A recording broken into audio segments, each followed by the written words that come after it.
चमत्कारी रूप से पैसे आएंगे और आपकी उधारी चुक जाएगी। ये बहुत बड़ी शक्तिशाली उपाय है और गुरु का आशीर्वाद के रूप में मैं देता हूँ आपको। किसी को उधारी हो, आपको बहुत सटीक उधारी मिटने का आपको उपाय बताता हूँ, लेकिन वो मिटेगा समय पाके। आप कोई भी उपाय करके तुरंत कृष्णगिरी आ गए, अभी के अभी आज के आज हमारे दुख मिटने हैं, आज के आज तो बरसात से फसल भी नहीं आता। आज बरसात आएगा तो फसल 6 महीने में दान आएगा, वो समझ के ही बरसात को बुलाना। आज बरसात आ गया तो अभी रातों रात मेरे खेत में दान आना। कैसे आए महाराज? समय पाके सब आएगा, लेकिन मैं कृष्णगिरी गया हूँ, अब मेरा काम रुकने वाला नहीं।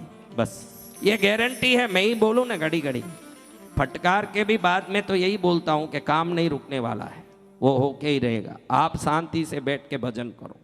अब देखो किसको उधारी है, तो आप एक काम करो, देखो एक पित्तल की छोटी सी थाली परात, कुछ भी पित्तल का होना चाहिए। किसका? तांबा भी चलेगा, पित्तल या तांबा हो सकता, पित्तल हो तो अच्छा। उसमें नमक, ये आका नमक आता ना, साबुत नमक, साबुत नमक को पीस लो। क्या करना? शुक्रवार के दिन ही पीसना है। किस दिन? चांदी की थाली होता अच्छा, लेकिन बोलूँ कि हर एक के घर में होता नहीं है। किसी घर में हो तो चांदी में बढ़ सकते हो, नहीं तो पित्तल तांबा। स्टील में नहीं करना, इसलिए कहता हूँ। मट्टी के कोरे में कर सकते हो। मट्टी का कटोरा सबको होता है ना, एक ऐसा मट्टी की थाली। मट्टी की थाली में साबुत नमक को पीस लो।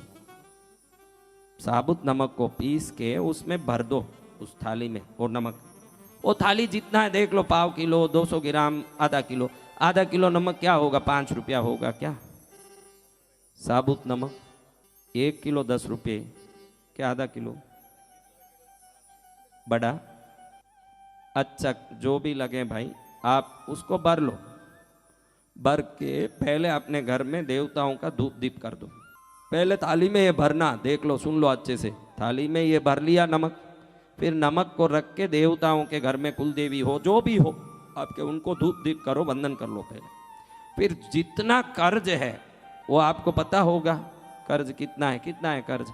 1 लाख, 10 लाख, 2 लाख, 5 लाख, 7 लाख, कुछ होगा ना।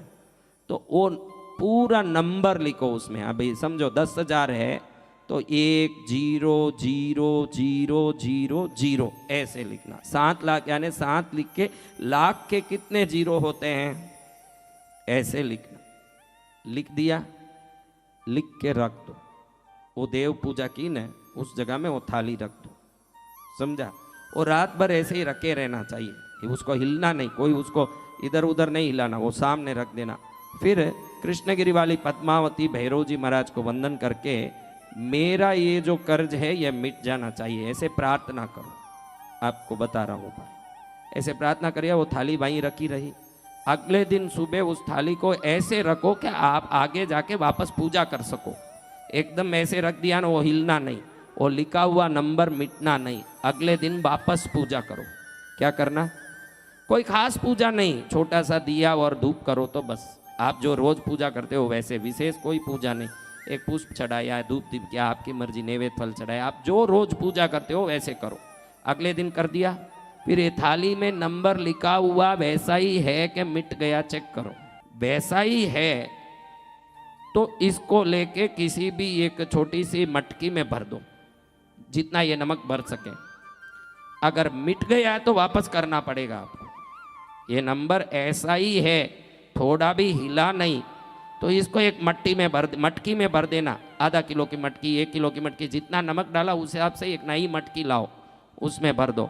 ऊपर एक कपड़ा बांध दो। क्या करना?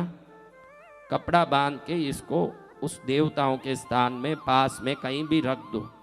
11 दिन रखे रहना। कितने दिन? उसका कुछ नहीं करना, खाली वो पड़ा रहेगा वहाँ। 11 दिन हुआ, आज शुक्रवार है तो सोमवार को 11 दिन होगा।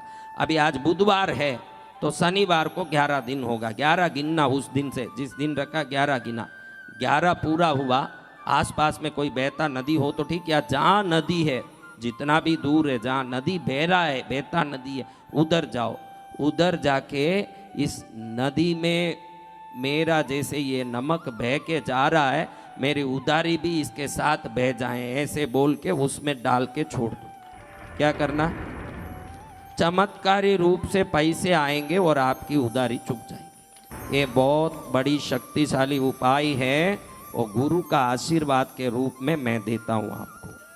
तो इसको करके जितने लोगों ने, बहुत लोगों ने हाथ उठाए, हमारी उधारी है, बहुत उधारी में फंसे हुए हैं।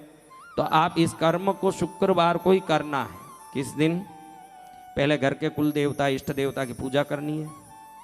पूजा करने के बाद ये नमक को पहले जो भर के रखा है, पहले नमक भरना थाली में, फिर पूजा करना, फिर नंबर लिखना, संख्या में लिखना, हिंदी में नहीं लिखना, 10,000 ऐसे नहीं लिखना, 1000 ऐसे लिखना, 7000, जितनी उधारी है, जो उधारी है वो सटीक लिखना।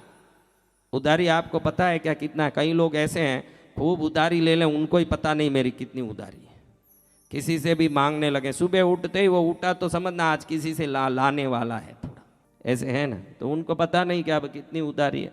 तो ऐसे लोगों का नहीं बोल रहा हूँ, उधारी बराबर लिख के रख दो। अगर अगले दिन वो मिट गया तो समझना कोई ग्रह दोष है। कोई ना हिले, को ना हिलाए तो भी वो अपने आप मिट जाएगा। कोई ना कोई ग्रह दोष हो, सुबह आके देखोगे कि लिखा हुआ पूरा सीधा हो गया है, कुछ नहीं है। वापस एक पूजा करके वापस लिखना, वो नमक फेंक के दूसरा नमक लाना, वापस लिखना, प्रार्थना करना कि ग्रह दोषों को निवृत्ति करके कृष्णगिरी वाली पद्मावती भैरू जी महाराज, गुरु महाराज मेरा काम पूरा करो। अगले दिन देखोगे कि वो मिटा नहीं, बराबर है। दूसरी बार करोगे तो वो पहला ग्रह दोष के कारण मिट गया, दूसरी बार वापस करके उसको भरो, 11 दिन रख लो, उसके बाद उसको ले जाके बहते नदी में छोड़ दो। चमत्कारी रूप से आपकी उधारी मिट जाएगी, लेकिन मुझे समाचार देना जरूर कि मिट गया।